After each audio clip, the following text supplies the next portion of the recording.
Bienvenida a este reinicio de nuestras conferencias en nuestra reunión de Cultura y Diálogo siglo XXI, que como un cambio en este año, el primer cambio que tenemos es que todavía no estamos iniciando propiamente hasta el mes de marzo, debido a el principio de año fue un poquito complicado, después tuvimos la venida del Papa en el mes de febrero, y pues por cuestiones también de facilidad y de conveniencia también por el lado de los conferenciantes, hemos cambiado el día de la conferencia. En lugar de ser el segundo viernes de cada mes como lo hacemos antes, en este año lo vamos a estar haciendo el primer viernes de cada mes. También pensamos que es como que más fácil de recordar, es el primer viernes y no el segundo viernes.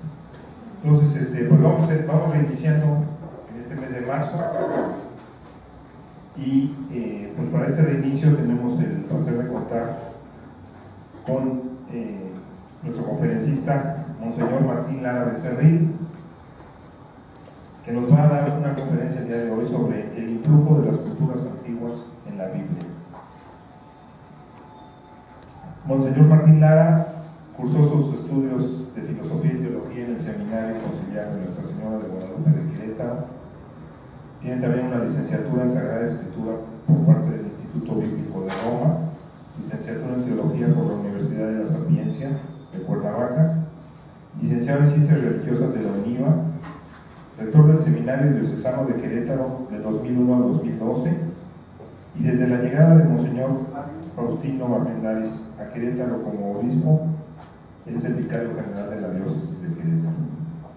Presidente de Cáritas, presidente del Hospital del Sagrado Corazón, presidente del Museo de Arte Sacro, rector del Templo de Santa Rosa de Viterbo, miembro del Colegio de Decanos, consultor diocesano, miembro del Consejo Presbiterial, asesor diocesano del Señor de la Misericordia y de los Adoradores Perpetuos, y maestro del Seminario y de la UNIVA. Como pueden ver, es un currículum bastante amplio.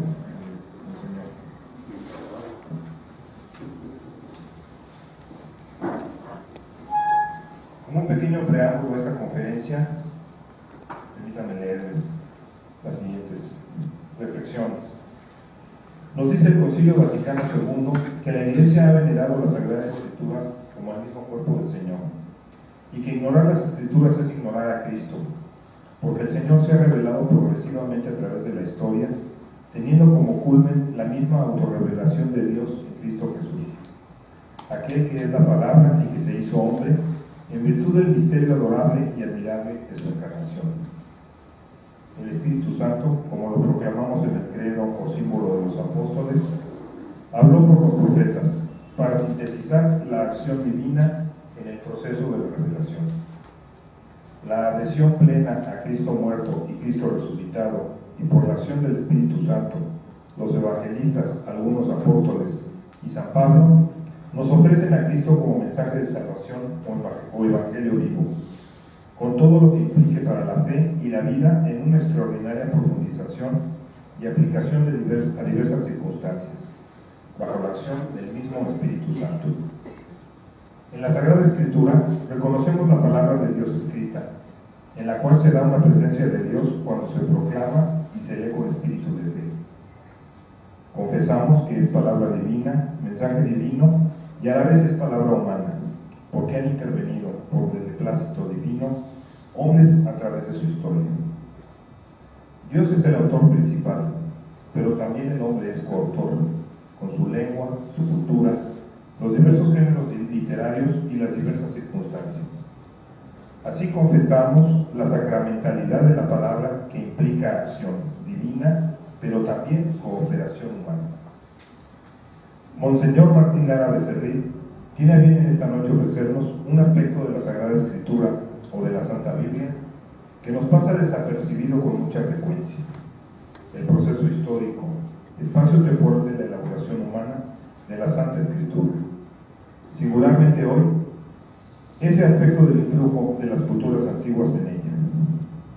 Así podemos descubrir la benevolencia divina que valora y asume bajo la impresión divina en la historia salvífica, la cultura, y en este caso las culturas antiguas, con las cuales estuvo en contacto el antiguo Israel y el Israel de Dios, la Iglesia.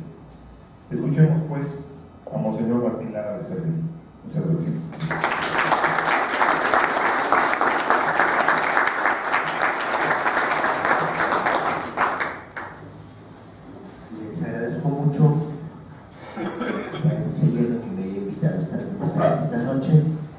Y a todos ustedes su presencia.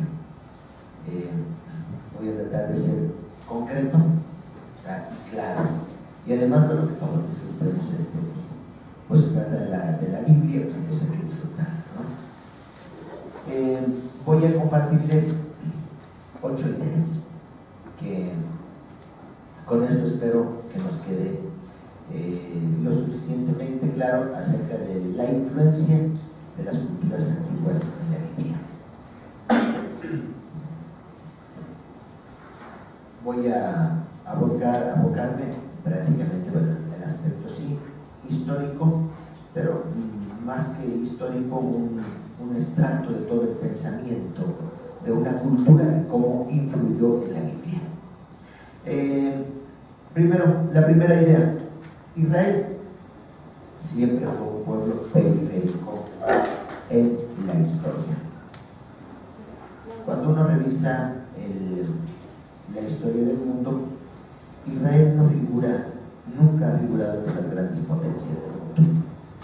Siempre ha sido un pueblo periférico.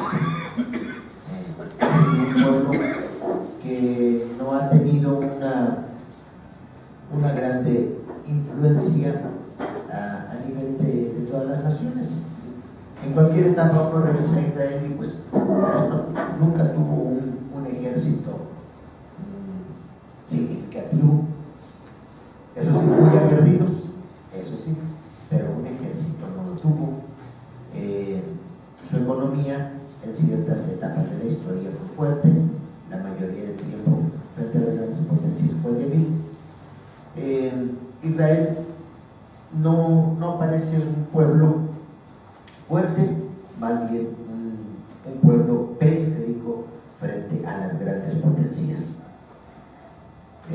Israel no fue también creador de cultura, como lo fueron las potencias antiguas, como es Egipto, creador de cultura, Mesopotamia, creador de cultura, seres de cultura.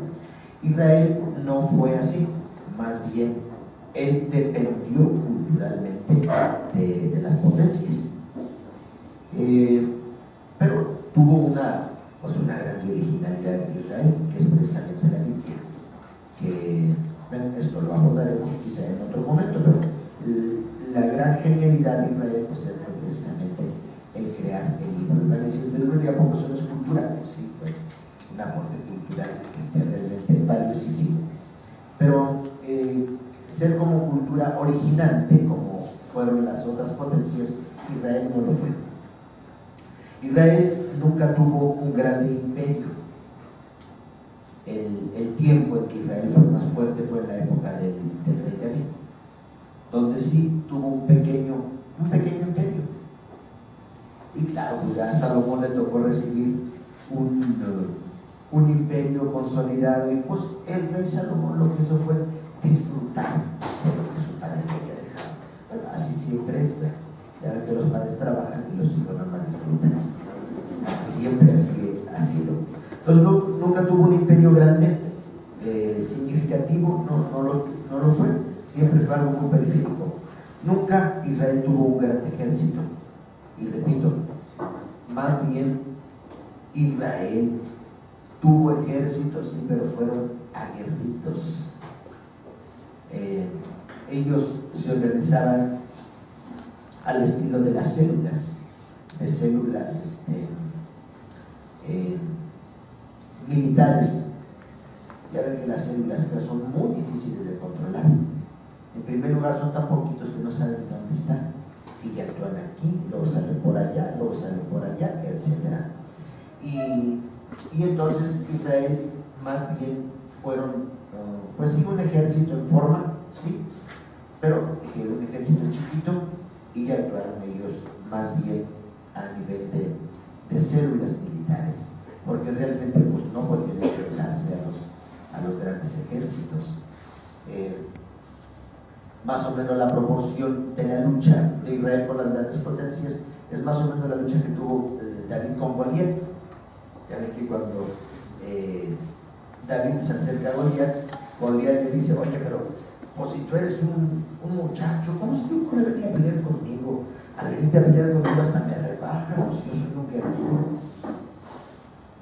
Y sin embargo, esta desproporción es grande. Así más o menos Israel estuvo en la historia. Nunca Israel también tuvo una gran influencia política, más bien dependió políticamente de las decisiones de los grandes. Y yo siempre les digo que Israel de repente se me hace así como una, así como decimos nosotros, como una pelotita. Ganan los egipcios, Israel es egipcio. Ganan los babilonios, Israel es babilonio. Ganan los asirios, Israel es asirio. Ganan estos, se van para allá, se van para acá. O sea, siempre dependió políticamente de las grandes potencias. Tuvo solamente algunos periodos lúcidos donde Israel fue independiente. En los primeros años de la monarquía fue independiente, sí. Después fue dependiente al regreso de Babilonia, lo que nosotros llamamos el nacimiento del judaísmo, allá con Esdras y Nehemías, fueron ellos independientes. El resto del tiempo nadie fueron un pueblo dependiente de las grandes potencias. Bien, hasta aquí la primera idea. Una segunda idea: los grandes imperios de la antigüedad, con los cuales Israel tuvo contacto. ¿Cuáles son estos grandes imperios? Pues el primero de todos, Egipto. Ya ven que Egipto, ya desde el 3000 a.C., nosotros hablamos de Egipto como un imperio. De tal manera que cuando llega Abraham procedente de Ur de Caldea a Canaán, pues Egipto ya tiene mínimo tiene Egipto 1500 años como imperio. Entonces hablamos de una desproporción realmente grandísima. Mientras que Abraham llega con su sobrino Lot y con un grupito pequeño de gente, Egipto ya lleva 1500 años de imperio. Entonces el imperio más grande, pues, y el que más duró fue precisamente Egipto. Y Egipto desde el 3000 atravesó el segundo milenio, el primer milenio antes de Cristo, e incluso después de Cristo, Egipto sigue siendo Egipto. Ahí tenemos a Cleopatra. Todavía esta reina egipcia, heredera de los faraones, todavía Egipto lo tenemos vivo y luchando. Entonces, Egipto. El segundo imperio realmente fuerte es Asiria. El tercero, Babilonia. Todos hemos oído hablar de los jardines colgantes de Babilonia, maravilla del mundo antiguo. Después sigue Persia, los medos y los persas con Ciro. O sea, ¿quién no ha oído hablar de Ciro de Persia? Y después de Persia viene Grecia. Ya ven que el mundo occidental prácticamente es la filosofía griega. Después de Grecia, pues viene Roma. Y los romanos, los maestros del derecho, de la administración, de la guerra, no son los romanos. Y estos imperios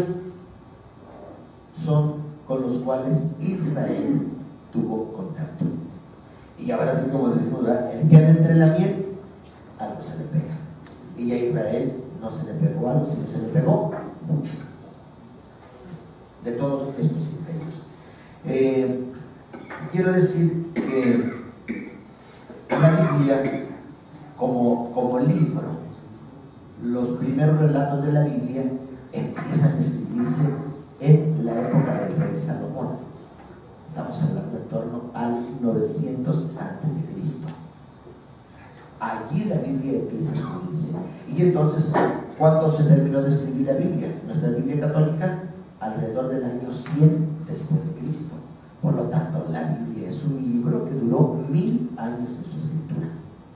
Y al atravesar 1000 años de historia, entonces la Biblia, al tener contacto con todos estos imperios, con todos estos pensamientos, a la Biblia se le pegó muchísimo. Y así que me van a decir ustedes, bueno, ¿y entonces que no es inspirada? Pues claro que es inspirada. Pero bueno, y van a decir ustedes, bueno, y entonces lo que vamos a ver ahora, lo que aprendió de Egipto, ¿es inspiración? Pues claro.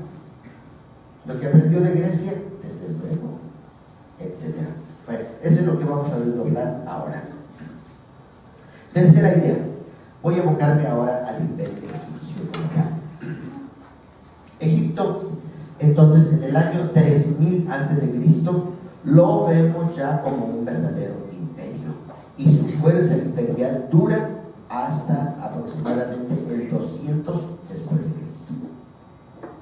Todavía Roma está en pleno vigor como imperio y todavía Egipto representa una seria amenaza para Roma.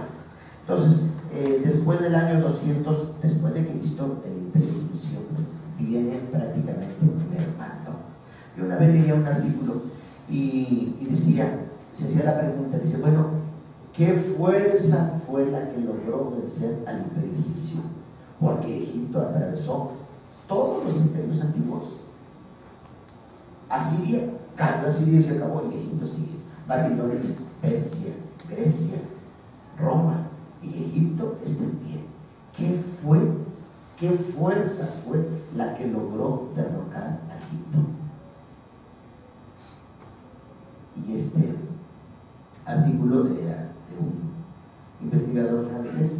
Él decía, lo único que logró doblar el imperio egipcio fue el cristianismo. El cristianismo. En torno al siglo IV fue cuando el cristianismo realmente dobló al imperio egipcio, cuando se acabaron prácticamente los faraones y entonces empieza una nueva etapa, una nueva historia en Egipto, y fue precisamente el cristianismo. Y el cristianismo lo venció sin guerra. Egipto, un imperio vivo, alrededor de 4000 años, un imperio vivo, que influyó en todo el mundo antiguo conocido, Egipto. Solamente pensar en las pirámides, solamente pensar en su escritura jeroglífica, solamente pensar en sus templos, impactantísimos los templos egipcios, los que influyó en todo el mundo. Fue la cuna de la cultura.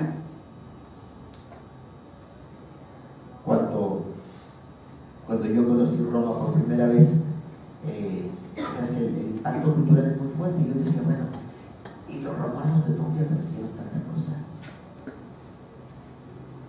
Y poco a poquito me fui dando cuenta que detrás de Roma está la Grecia.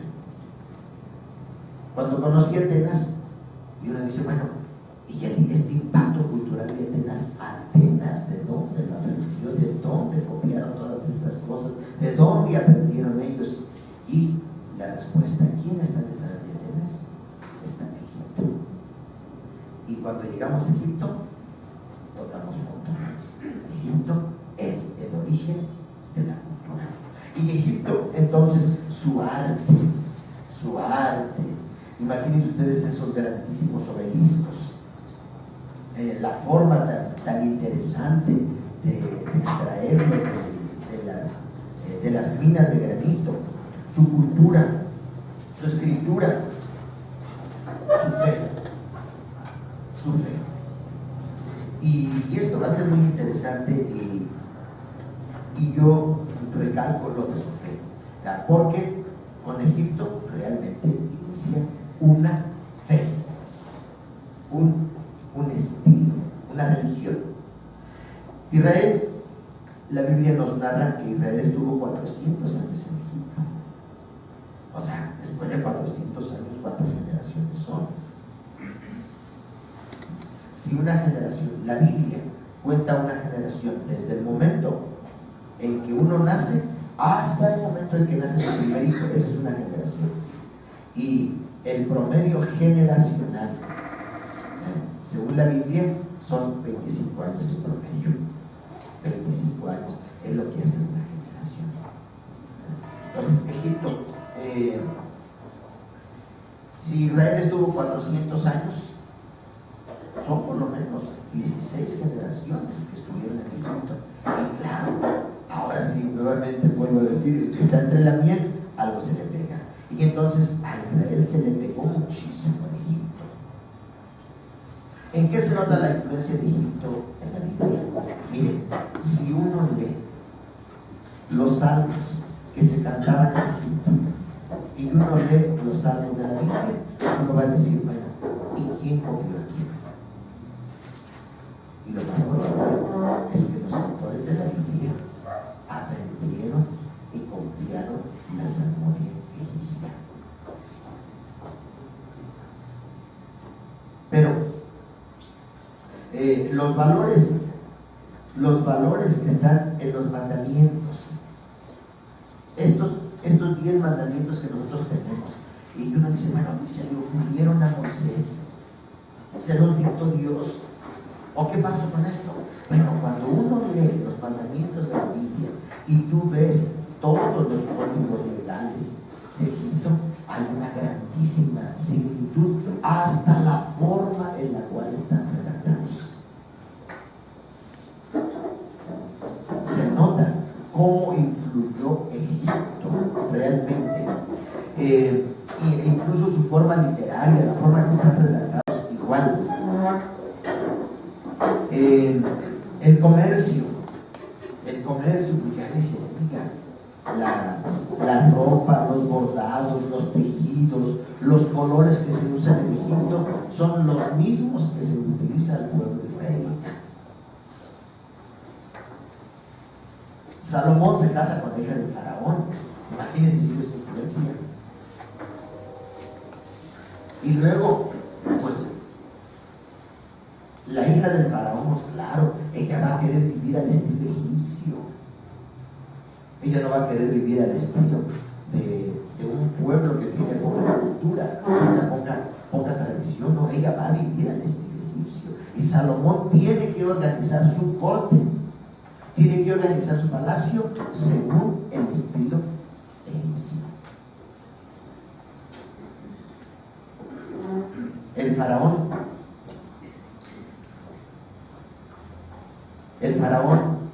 en Egipto, recuérdense que según la Biblia nos narra que Moisés vivía en el palacio de Egipto. Él vivía y creció con Ramsés II. Entonces Moisés crece como un príncipe egipcio. Entonces, en el momento en que Moisés se convierte en un líder social para formar una nueva nación, lo hace teniendo como parámetro todos los modelos egipcios.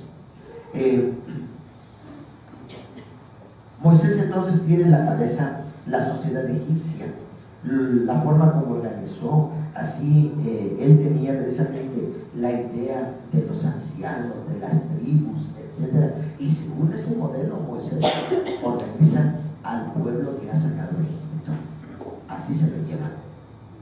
Claro, le puso unas originalidades Moisés, evidentemente que sí, pero vamos a decirlo así, el pueblo de Israel, una vez que deje Egipto, lleva toda la sustancia egipcia, toda la organización, lleva todo en la cabeza. Además vivieron allí, repito, 400 años. Entonces llevan todo este modelo. Pero yo considero que la influencia más grande de Egipto en la Biblia es el monoteísmo. ¿Se recuerdan ustedes de ese famosísimo faraón rebelde Akenatón? Ese faraón de caderas anchas, dice que estaba muy cadeón, y que estaba medio fequito, pero bueno, eso no le quitó la inteligencia, ¿verdad? A ver, que el Akenatón se le conoce en la historia como el faraón rebelde, y Akenatón, él se rebeló contra el panteón de dioses de Egipto. Y entonces, ¿qué dice Akenatón? Akenatón dice: de hoy en adelante no existirá un panteón de dioses, hay un único Dios, y ese único Dios se llama el disco solar. Y él fue el pontífice máximo. Y bueno, la pregunta que nosotros nos hacemos inmediatamente, bueno, ¿y Akenatón de dónde sacó la idea del monoteísmo, de un único Dios? Todavía no, los historiadores no se ponen de acuerdo acerca de dónde está el origen del monoteísmo, pero según la opinión de la mayoría, es que Akenatón se casó con una mujer muy bella, con una princesa muy bella que se llama Nefertiti. Y Nefertiti, ella es una princesa que viene de Mesopotamia. Es muy probable que Nefertiti haya influido muchísimo en Akenatón para que él se decidiera por esta idea del único Dios. Conjetura. Pero otros historiadores y pensadores dicen: no. Dice: ¿de dónde Akenatón sacó la idea del único Dios? Dice que Akenatón, como todos los faraones de la antigüedad, él era gobernante, sacerdote, historiador, todo al mismo tiempo. Y entonces dice, él sacó la idea del único Dios después de haber leído, meditado y revisado todos los libros sagrados de Egipto. De allí él extrajo la idea del monoteísmo. Entonces, muere Akenatón. Al morir Akenatón, muere Akenatón, y entonces Egipto nuevamente vuelve al politeísmo. Y es muy curioso cómo todas las imágenes de Akenatón fueron borradas de los edificios, de los monumentos, de los obeliscos. Toda la teología de Akenatón quedó absolutamente borrada y olvidada.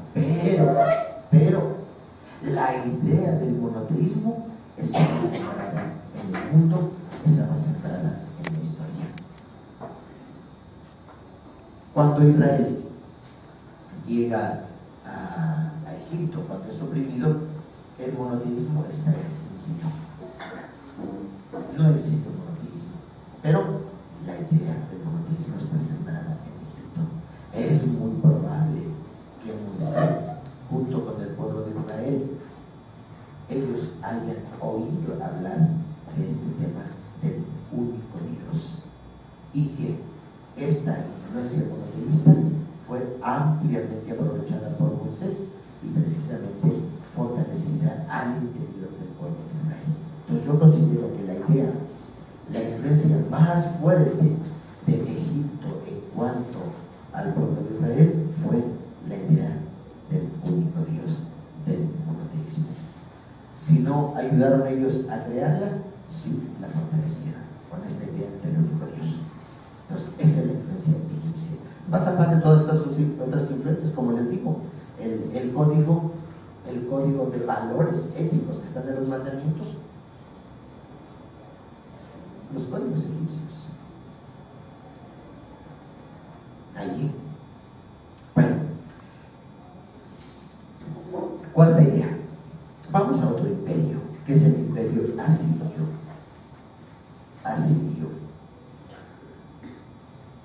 Asurnaci al segundo. Hasta el nombrecito, ¿verdad? Este rey vive en la ciudad de Nínive y él toma el poder en el 883 y le empieza a dar a esta ciudad de Babilonia, a esta ciudad de Nínive, le empieza a dar un auge realmente grandioso.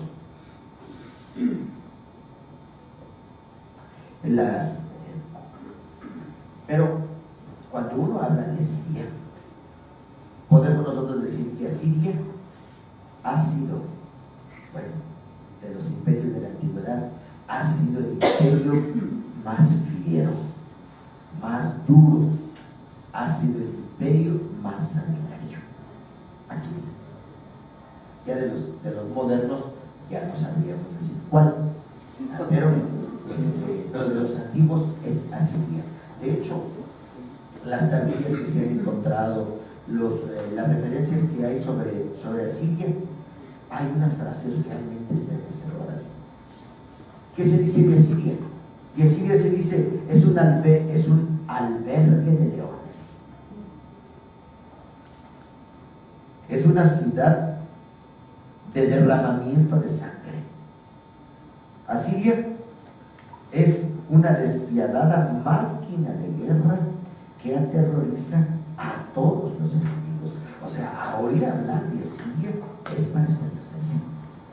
Y de hecho, hay una leyenda de uno de estos reyes donde dice, no, si yo con mis enemigos los pongo su piel, la pongo sobre las fachadas de los templos, sobre las fachadas de las casas. Y sí, efectivamente, así hacía. A los enemigos los desollaba para poner su piel como fachadas en los templos. O sea, realmente Asiria, un imperio que realmente tuvo un trato inhumano que se les daba a los cautivos. Y decía esta narración, dice, bueno, es que Asiria, a todos los cautivos de guerra, crucificados, empalizados, quemados vivos, o sea, de toda suerte de tormentos. Entonces realmente Asiria fue una verdadera máquina de guerra. Y se dice de Asiria que Asiria hizo de todo el Medio Oriente hizo un campo de batalla. O sea, durante este imperio, todo el Medio Oriente fue un campo de batalla. Y bueno, Nínive, la ciudad de Nínive es el actual Irak, el actual Irán. Ya van a decir ustedes, con razón, pues sí, están bien entrenados en la guerra todos sus pueblos, bien entrenados, llevan 3.000 años de guerras. Por eso el Medio Oriente, hablar de la guerra, para ellos hablar de la guerra es algo de lo más normal. Ya en la Biblia encontramos esta frase precisamente desde esta época. Dice, cuando los reyes solían ir a la guerra, era el deporte de los pueblos, vamos a la guerra. Y los chamacos decían, hombre, yo todavía estoy medio chaval, no puedo ir a la guerra, pero para el año que decía, entonces hablar de la guerra para ellos es algo tan normal y algo tan natural. En el 740 Asiria conquista la ciudad de Samaria y hace del Medio Oriente un campo de batalla. Ya ven que aquí llegan precisamente los asirios y con toda facilidad toman la montaña de Samaria. Y viene precisamente la deportación de los samaritanos precisamente a Nínive. Es la primera deportación. Y desde luego, después de que cayó Samaria, se esperaba la caída de Jerusalén. Se esperaba, pero no llegaron hasta allá. Ahí se detuvo la acción militar precisamente en Samaria. Pero ya ve que en esta época de 740 Samaria es una ciudad realmente codiciable. Jerusalén Pues sí, es una ciudad con una tradición religiosa y todo eso, pero en cuestión de dinero y de comercio, Jerusalén no es nada codiciable en esta época. Pero sí, claro, el ejército, acuérdense de Senaquerib, llegó a las murallas de Jerusalén. Llegó. Ya ven que cuando llegó a la frente de las murallas de Jerusalén para tomarla, el rey va y le preguntan al profeta Isaías y le dicen: oye, ¿qué hacemos? ¿Enfrentamos? ¿Salimos a la guerra? Nos van a ganar. ¿Esperamos que nos ataquen? A ver, mañana de sangre. ¿Nos rendimos? Somos unos cobardes. ¿Qué hacemos? Y el profeta Isaías dice: ni guerra ni rendición, sino confianza en Dios. Él va a actuar por su palabra.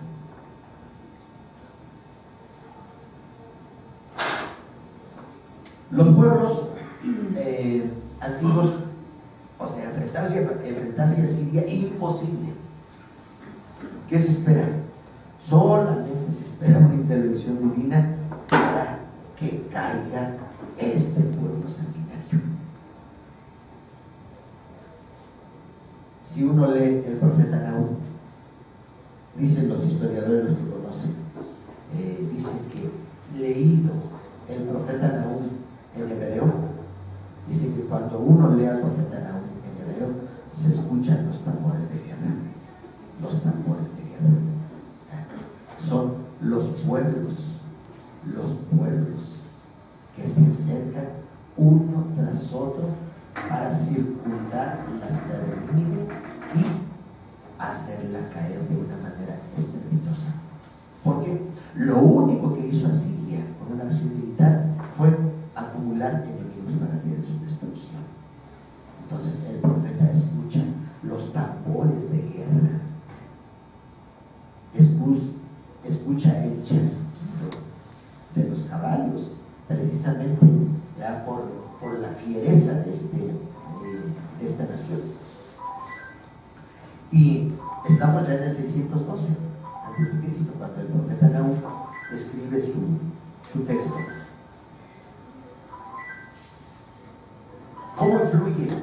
¿Cómo influye Asiria con todo este pensamiento bélico? ¿Cómo influye en la Biblia?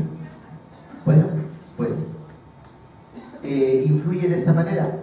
La vida es una lucha y una supervivencia frente al fuerte. ¿Cuántas veces decimos: todo lo que no nos mata nos fortalece? Y entonces Israel prácticamente ha aprendido a sobrevivir en una potencia tan avasalladora. Y esto, claro, se ve reflejado en los textos de la Biblia. Israel aprendió a tener una fuerte esperanza en Dios. Ante la impotencia de enfrentar al poderoso, lo único que queda es una fuerte esperanza en Dios. Israel aprendió a conservar la fe en el único Dios a pesar de la confrontación. Israel sintió, pero muchísimo la tentación de adorar otros dioses. Dice: bueno, si nuestro Dios Yahvé no es capaz de enfrentar a estos dioses tan poderosos, entonces quiere decir que estos dioses poderosísimos, que Asur es más fuerte que Yahvé. ¿Por qué no adorar a Asur? ¿Por qué mejor no estar del lado de Asur? Para salvarnos, al menos. Y fíjense lo curioso es, en esta situación internacional tan difícil, tan estresante, de un militarismo exagerado, precisamente allí es cuando nacen los profetas. O sea, ¿cómo influyó Asiria en la Biblia? Pues que provocó el nacimiento de los profetas bíblicos.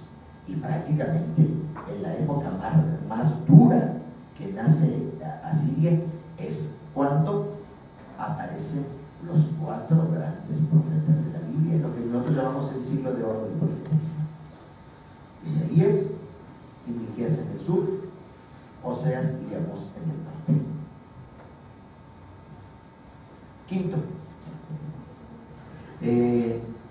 Quinta idea, Babilonia. Cuando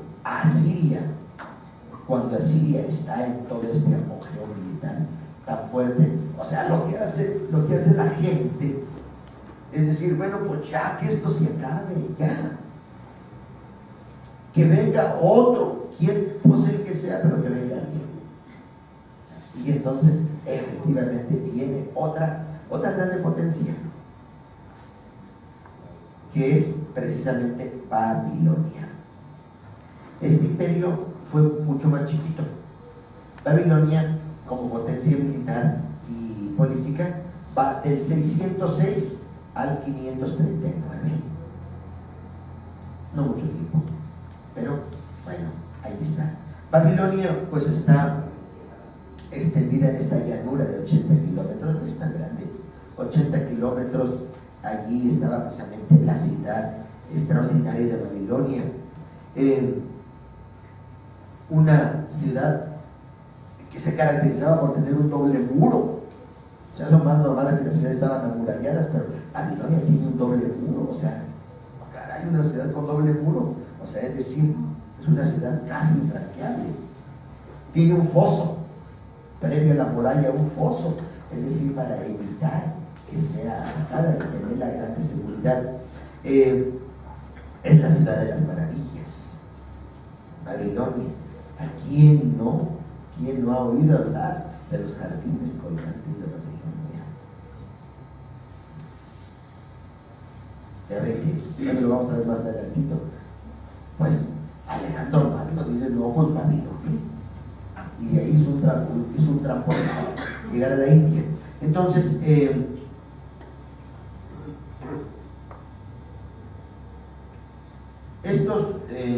precisamente Babilonia se le conocía como la señora de los reinos. O sea, imagínense ustedes la señora, o sea, la elegancia, la finura, todo eso, la señora de los reinos. Babilonia se distingue por la práctica de la adivinación y la astrología muy extensos. ¿Se recuerdan ustedes los magos? Lo que nosotros conocemos como los Reyes Magos. ¿De dónde venían? No, de Babilonia. De Babilonia. Babilonia, una ciudad elegantísima, pues, con reyes como Nabucodonosor. ¿Quién no ha oído hablar de Nabucodonosor a lo largo de la historia? ¿Quién no ha oído hablar de Nabopolassar? O sea, son reyes, ¿verdad?, que tuvieron un altísimo poder militar. Israel, pues desde luego, se acabó Asiria, ahora Israel pertenece a Babilonia. Y si Jerusalén se les escapó a los asirios, no se les escapa ahora a los babilonios.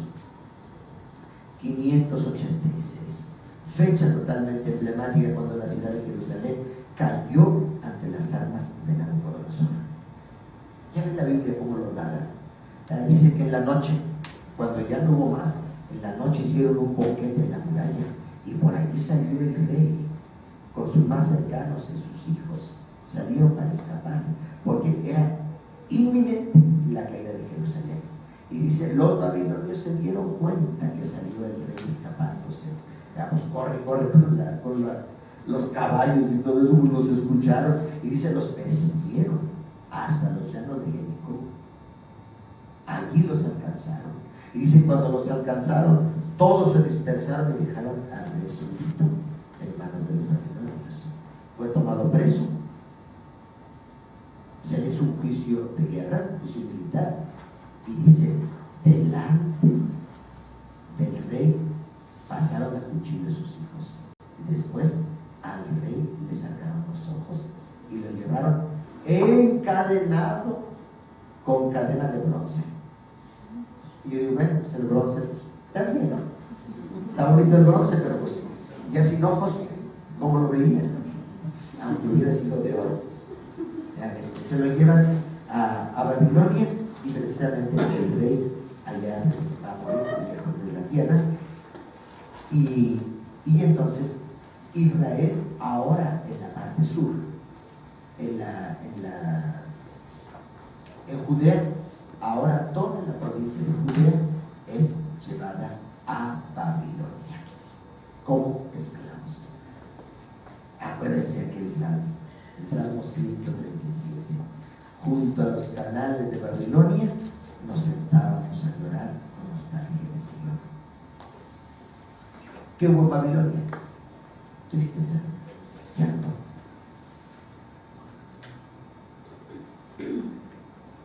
Estando en Babilonia, no fueron más que 50 años los que estuvieron los israelitas, los judíos que estuvieron en Babilonia. ¿Qué hubo en Babilonia? Pues en Babilonia los judíos vieron la idolatría en pleno apogeo. Ay, esas fiestas a Marduk. Qué bonitas las fiestas de Marduk. Dice que cuando se miraba la fiesta de Marduk, lo echaban en una lancha por el río,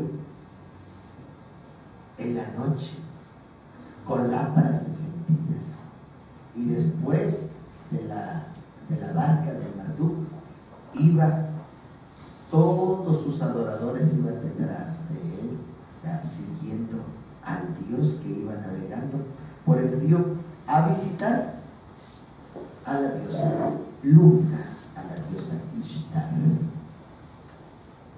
Unas ceremonias extraordinarias. Y entonces los israelitas, pues ellos eran esclavos, ellos vieron todas estas fiestas, la magnificencia de las fiestas. Ellos vieron los ritos sagrados, pues ellos son trabajadores, pues los obligaban a hacer de acero a Marduk, a Ishtar. Aprendieron y vieron, claro que sí. Y prácticamente los historiadores dicen que en esta época del destierro de Babilonia fue cuando Israel tuvo un contacto y un choque tremendo con la idolatría. Y aquí es donde prácticamente el monoteísmo israelita se afianza, precisamente en la confrontación. Aquí. Y claro, pues Babilonia tenía que caer. Y cayó Babilonia, sí. Pero Israel, ¿qué aprendió de estos años en Babilonia? En primer lugar, yo creo que es la idea más bonita, que la voy a decir después al final también. Lo que Israel aprendió en Babilonia fue la universalidad. La universalidad. A tener una mente abierta, a tener una mente donde caben todos los pueblos, una mente universal, donde Israel se dio cuenta que ellos no eran el único pueblo en la vida, que había otros pueblos mucho más contundentes y fuertes que ellos. Pierden la tierra pero aspiran a ella. Estamos en Babilonia, somos esclavos, hemos perdido la tierra pero tenemos la esperanza de volver a ella. Es aquí, en Babilonia, cuando Israel aprendió que el hombre es responsable de sus propios actos. Antes del destierro se habla de una conciencia colectiva, pero aquí, después del destierro, Israel aprendió que el hombre tiene una conciencia individual y que es responsable de sus propios actos. Ya no es el pueblo en su totalidad, sino es cada persona. Cada persona es responsable de su propio pecado. Cada persona es responsable de su propia vida moral a nivel personal. En Babilonia, Israel aprendió la idea del mal y el mal personificado. Antes de Babilonia, los israelitas ni idea tenían del diablo, nada.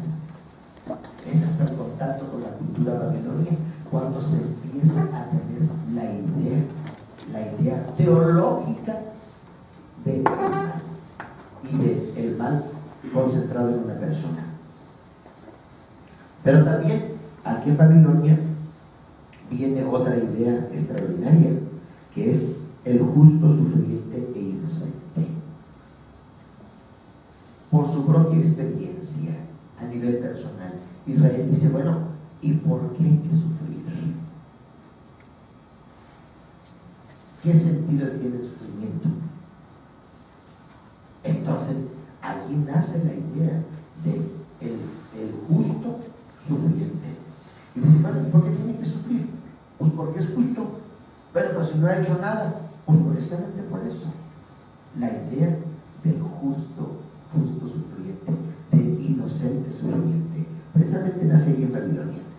Cae Babilonia en el 539 antes de Cristo, y cae precisamente ante la espada de otro grandísimo hombre que se llama Ciro de Persia.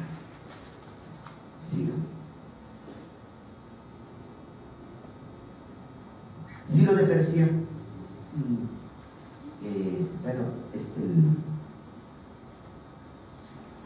fue un hombre, pues, un buen guerrero, desde luego.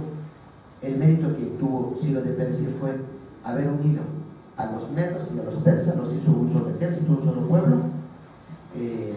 Este Ciro de Persia unió, como diríamos ahora, a los iraníes con los iraquíes, porque así políticamente más o menos está.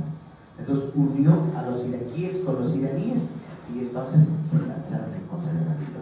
Pues fácilmente lograron Babilonia. A nivel personal, yo considero que esta etapa, Babilonia, Israel realmente labró gran parte de su teología allí. Sin el destierro, la teología israelita hubiera agarrado otro camino. Pero yo digo que gracias a la predicación del profeta Jeremías previa al destierro y después la experiencia del destierro, hoy nosotros podemos hablar de la pasión de Jesús y podemos hablar del Evangelio. Gracias a estas dos influencias teológicas. Vinieron allí en Babilonia, pues, otros profetas muy fuertes que le dieron respuesta al destierro. Profetas como Ezequiel, el Deutero Isaías y el Trito Isaías, que son realmente profetas que le dieron una contundencia espiritual y que supieron hablar en estas circunstancias históricas. Sexto, el Imperio Persa. El Imperio Persa abarca del 538 al 333. El autor de este nuevo imperio, pues, es Ciro de Persia.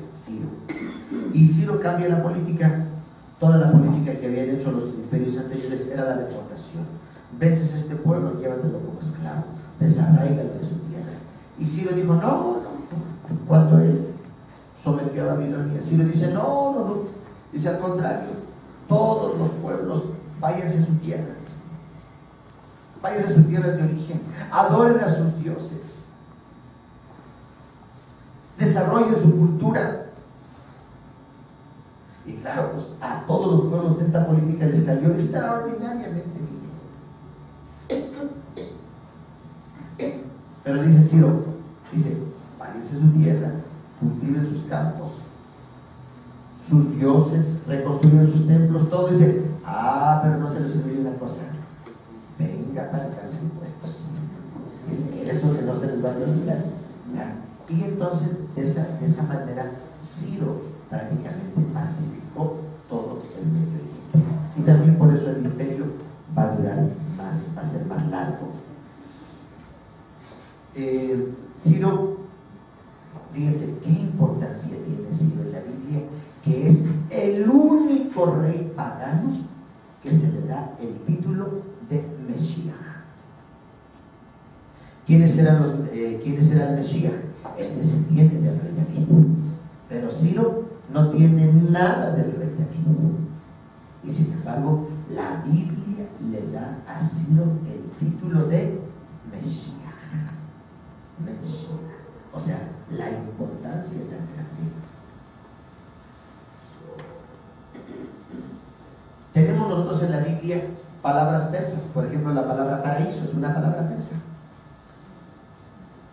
La palabra litera es una palabra persa. Entonces, ahí se nota la grandísima influencia. Ya solamente con hablar nosotros de la palabra paraíso terrenal, imagínense todo el impacto que tuvo Persia en la Biblia. Y de hecho, en esta época persa, es cuando se escribe el relato del paraíso terrenal. Y tú dices, ¿de dónde lo agarrarían los hebreos? Pues seguramente del Gilgamesh persa. Por lo menos se les inspira. La idea de los ángeles. ¿De dónde viene la idea de los ángeles? Es una idea persa. Israel no conocía en su fe a los ángeles. Son ideas persas. La idea de los demonios. ¿De dónde viene? De los persas. La lucha contra el mal. ¿Hay que luchar contra el mal? Sí. ¿De dónde viene esta idea? De los persas. Ya ven que Israel, ellos no hablaban de luchar contra el mal, no. Una maldad, una calamidad, los israelitas decían, esto viene de la mano de Dios. Y te aguantas. Pero una vez que viene esta teología y esta cultura persa, entonces dice, hay que luchar contra el mal. La práctica del bien es una idea persa. La búsqueda de la pureza de pensamientos, ¿de dónde viene? De los persas. O sea, los persas no solamente eran guerreros, sino también toda la filosofía, todo el pensamiento.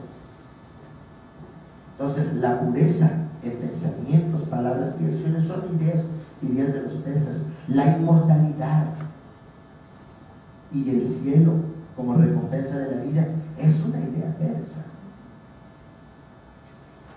La creación como obra de Dios, una idea persa. Entonces, realmente la cultura persa como tal influyó tremendamente en la Biblia.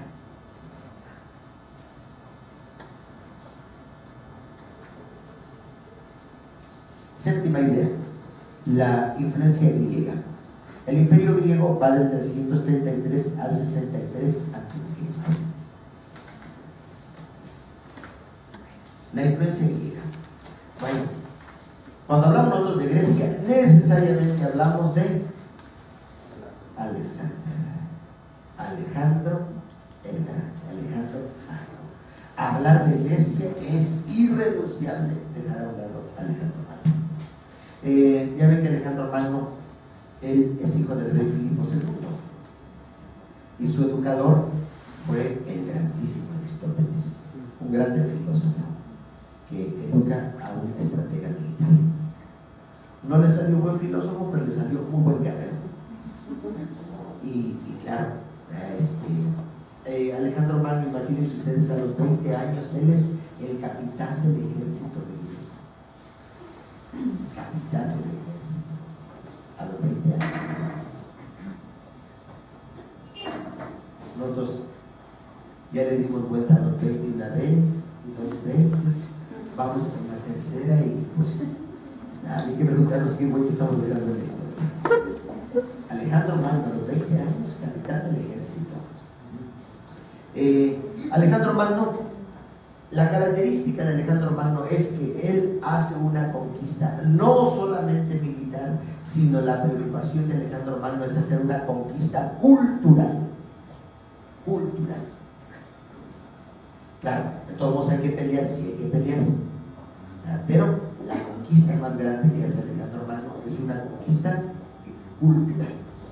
¿Y en qué consiste la conquista cultural? En la lengua. Mira, yo sí te conquisto, pero tienes que aprender bien. Mira, te vamos a conquistar, pero vístete como los macedonios. Mira, ya te conquistamos, sí, estás conquistando, es un pueblo conquistado, pero aprende la filosofía griega. Entonces, una conquista cultural. Y claro, viene Alejandro Magno con todo este impulso renovador del mundo, y claro, Israel, que formaba parte de los persas, ahora forma parte de los griegos, y viene la helenización en todo el territorio israelita. Estamos ya allí en los linderos del año 200 a.C., cuando viene la helenización forzada por parte de los seleucidas, allí en el territorio israelita. Basta solamente leer los 2 libros de los Macabeos para ver cómo fue la helenización forzada en el territorio israelita. ¿Qué influencia dejaron los griegos en la Biblia? Pues, miren, influencias como esta. A partir de que los griegos llegan al poder, los israelitas dejan de escribir en hebreo y escriben en griego. Nada más. La Biblia se traduce al griego. Los libros que se escriben en la época griega, ya dije los 2 libros de los Macabeos, el Cantar de los Cantares, imagínense el Cantar de los Cantares, que no es otra cosa, no refleja otra cosa más que el pensamiento griego con respecto al amor y la belleza. Ya ven que según el pensamiento hebreo, los hebreos no pueden hacer ninguna imagen, ni de Dios ni de un ser humano, pero describen a Dios. No pueden hacer la belleza, no pueden hacer una estatua de un hombre o de una mujer, pero los describe. El Cantar de los Cantares describe a la mujer desde la cabeza a los pies desnuda. Y lo mismo hace del hombre. ¿De dónde sacaron eso los hebreos? Pues de la filosofía griega. El libro del Eclesiastés. Yo digo que el libro del Eclesiastés es un libro de filosofía griega existencialista del siglo II a.C. Pero con un toque monoteísta, porque el que lo escribe pues es un hebreo, ¿no? Pero es filosofía existencialista griega con un toque monoteísta. El griego, en este momento, imagínense, el griego sustituye al arameo como lengua internacional. El arameo tenía hablándose como lengua internacional 800 años, pero llegó el griego y sustituyó al arameo como lengua internacional. Otra de las grandísimas influencias que tuvo la Biblia con respecto a la filosofía griega es la idea de la inmortalidad del alma. Los griegos, ellos acuñaron la inmortalidad del alma, los hebreos la resurrección de la carne, que son 2 cosas distintas. Octava y última idea: Roma. Roma viene a partir del año 63 y yo lo feché hasta el año 100 nada más porque la Biblia deja de escribirse alrededor del año 100 de nuestra era, aunque la caída de Roma como imperio es hasta el 476, pero ya en estos otros 300 siglos ya no hay escritura bíblica. La escritura bíblica llega hasta el año 100. Por eso nada más pongo estos, prácticamente pues son 163 años de influencia romana en la Biblia. ¿Cómo influyó la cultura romana en la Biblia? Bueno, en primer lugar se habla latín.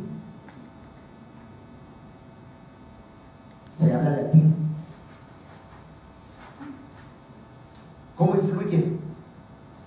Bueno, pues acuérdense que Jesús está crucificado y sobre la cruz de Jesús hay un letrero.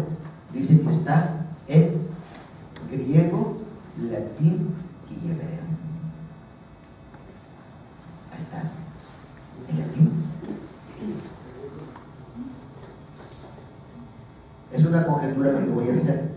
Pilato, él es romano. A la hora que interroga a Jesús, es una conjetura que hago, posiblemente Jesús fue interrogado en latín y no en hebreo. Y defiéndete como puedas. Y bueno, la Biblia nos narra que pues Pilato y Jesús dialogaron en la lengua que haya sido. Y si fue en latín, quiere decir que Jesús conocía el latín.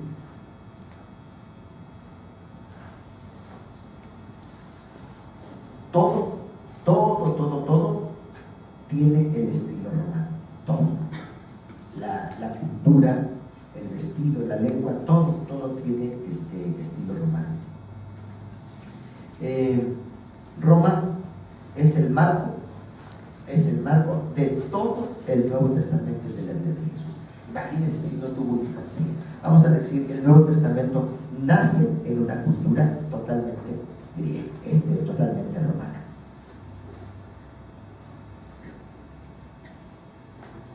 Pablo de Tarso y los evangelistas, ellos son los que responden a la cultura romana. O sea, ¿qué respuesta vamos a tener nosotros ante Roma? Quien responde a la cultura va a ser precisamente Pablo de Tarso y los evangelistas, los escritores del Nuevo Testamento. Entonces, se fijan ustedes, hay una influencia cultural y siempre hay una respuesta bíblica, que son los profetas en las distintas etapas del Nuevo Testamento, que es Jesús, y los escritores del Nuevo Testamento. Concluyo. La Biblia es un mosaico de culturas. No podemos hablar de una cultura única en la Biblia. Es un mosaico de culturas. Es un mosaico de pensamientos. La Biblia asimiló toda la cultura, todas las culturas las asimiló y las leyó con su fe monoteísta. Ese es el origen de la Biblia. Asimiló todas las culturas, pero las leyó con su fe monoteísta. La Biblia es el libro más abierto a formas culturales. Vean ustedes cualquier libro de la historia, por más grande e importante que sea. Este libro, cualquier libro, ninguno es más abierto que la Biblia a todas las culturas. La Biblia recibe todo de las culturas, todo, lo recibe todo y lo purifica. Ese es el gran mérito de los escritores bíblicos: recibir y purificar. La Biblia es el libro más apologético. ¿Por qué? Porque en todos los estratos de la historia, frente a todos los imperios, la Biblia defendió su fe monoteísta y defendió sus valores más esenciales. Pero también la Biblia es el libro más ecuménico de la historia, porque la Biblia ha sabido convivir con todos los credos, ha sabido convivir con todas las culturas, ha dialogado. La Biblia invita a un pensamiento abierto y a una actitud dialogante. Por eso, cuando a veces tomamos actitudes, los católicos, cuando a veces tomamos actitudes demasiado, lo voy a decir con palabras muy coloquiales, cuando tomamos actitudes demasiado ateístas, ni siquiera la Biblia conocemos. Vamos en contra del mismo espíritu de la Biblia.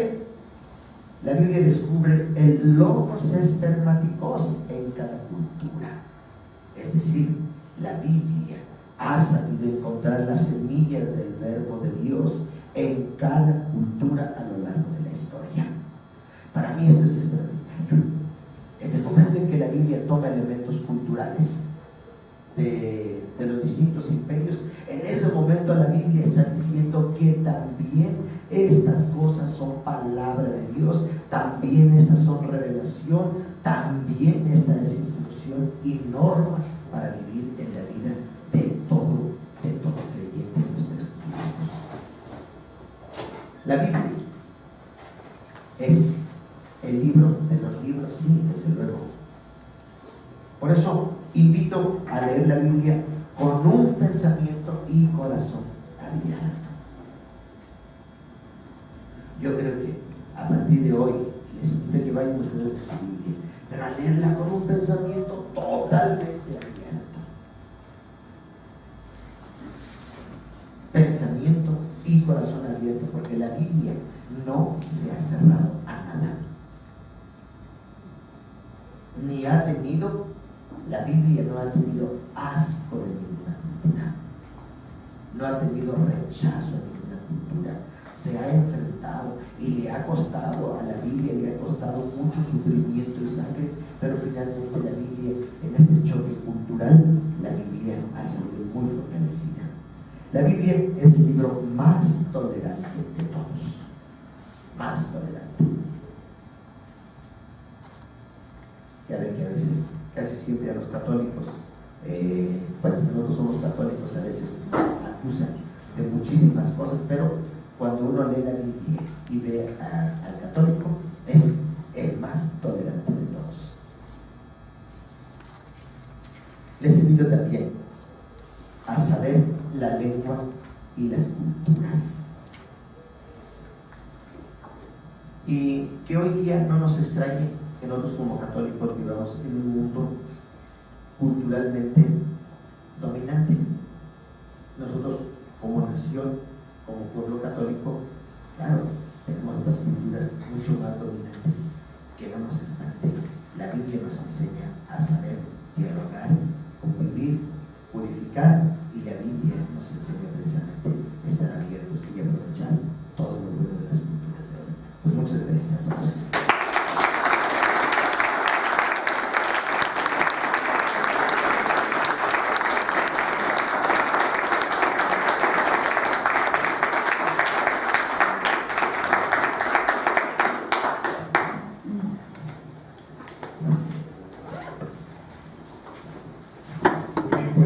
Ahorita unos minutos nada más para ver si alguien tiene alguna pregunta, algún comentario que quieran hacer a Monseñor Lara.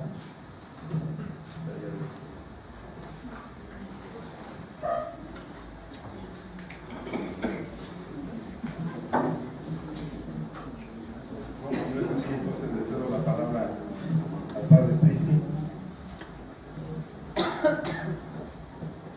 Se quedaron con la boca abierta, ¿verdad? Sí. Bueno, yo también.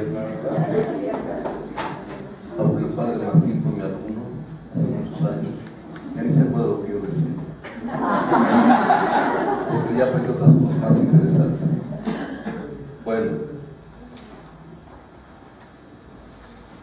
hay una palabra que yo quisiera que, aparte de lo que nos dijo Monseñor, se nos grabe. Una palabra que utilizan los padres, San Juan Crisóstomo, sin catador. O sea, como Dios tiene benevolencia con el ser humano, y al ser humano lo invita así, con su propia cultura, su modo de pensar, su modo de ser. Pero la cultura, decían los antiguos, libri ex libris. O sea, tenemos un libro, sí, pero de muchos libros, de muchas culturas, ¿verdad? Así que creo que la enseñanza esta es sumamente grandiosa. Y el verbo de Dios, el misterio de su encarnación, bueno, pues asume a todas las culturas, más plenamente. Así que por eso tenemos que ser ciertamente abiertos. Pero yo quisiera centrarme, porque vamos a dar un regalito aquí a los señores, espero que no lo tengan. A ver si la tienen.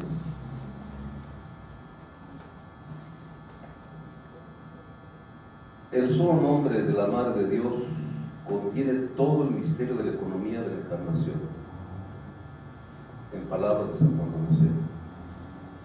En María Santísima se compendia toda la Santa Escritura de forma densa, sobria y viviente, de profecía y de realización, de memoria y de icono. Su misterio se ofrece como símbolo de todo el misterio cristiano, como clave interpretativa, como primera iglesia, como paradigma del infinito en la receptividad de lo divino. Ciertamente hemos visto todos sus aspectos humanos interesantísimos, ¿verdad? Pero Ante todo está Santa María, que en su silencio acerca al Verbo de Dios. Como ser en recepción y ser en donación, acontece como un lugar teológico de la nueva humanidad regenerada. La estructura profunda del misterio de María es la estructura misma de la alianza vista por parte de los hombres que representan a María según el Padre Mariano, no escriturista también, la paternidad. Ella es la que contempla y el quehacer teológico de fe. Sobre ella destaca el nexo de los misterios, el entrelazado íntimo de los misterios en su mutua frontalidad, así como en su unidad, en la expresión feliz de Joseph Ratzinger, nuestro Benedicto XVI. La memoria de fe en el testimonio bíblico deja que surja en la reflexión sobre la Virgen Madre una ley de totalidad. No se puede hablar de María sino en relación con su Hijo y con la economía integral de la revelación y de la salvación. La historia de María es la historia abreviada del mundo, su teología en una sola palabra, y que ella es el dogma vivo, la verdad sobre la criatura realizada, según este teólogo ortodoxo que escribe muy bonito sobre la belleza, el Doquimó. Refleja en sí las supremas verdades de la fe, dice la Evangelio. En la historia de la Virgen Madre se hace posible descubrir la lógica de Dios manifestada a lo largo de la historia de la salvación. Diría, si la Biblia tiene esa gran apertura, ¿verdad?, a todas las culturas, ¿qué más podemos decir de la Santísima Virgen María, que tiene esa apertura a todas las culturas? En esa misma línea, no voy a alargar mucho, pero ¿sabe cómo asume Santa María la cultura náhuatl?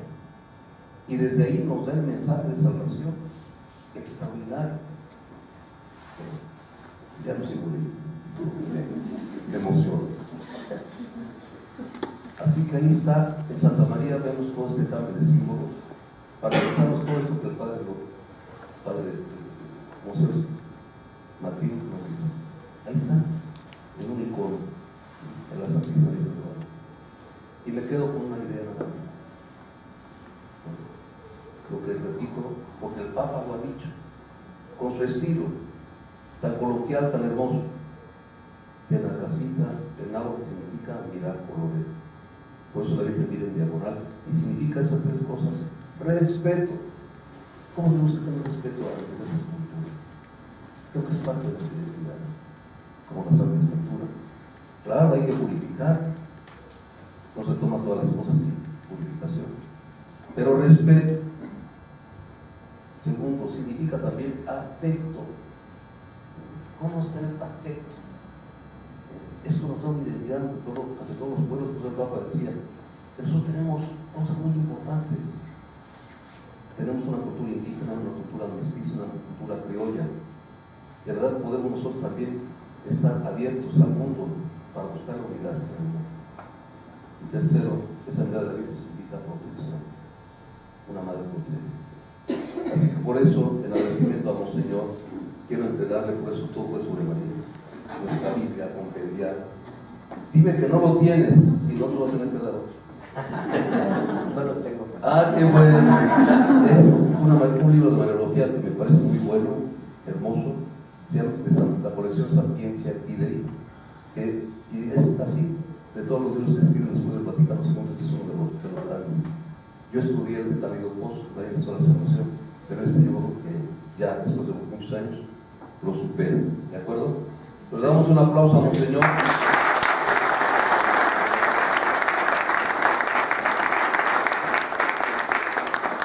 También le vamos a ofrecer un reconocimiento sencillo, ¿verdad? Quisiéramos que estuviera grabado por lo menos en bronce.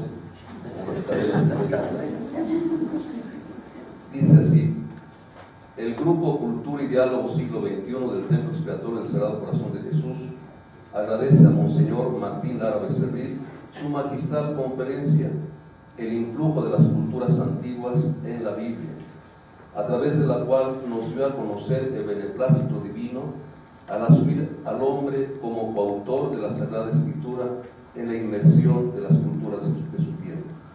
brille la verdad, la bondad y la belleza del Evangelio de siempre. Firmamos un servidor, nuestro coordinador Tebaldo y nuestro secretario que está aquí, quién sabe qué dice. Augusto. Muy bien. Bueno, pues un aplauso a que hemos hecho.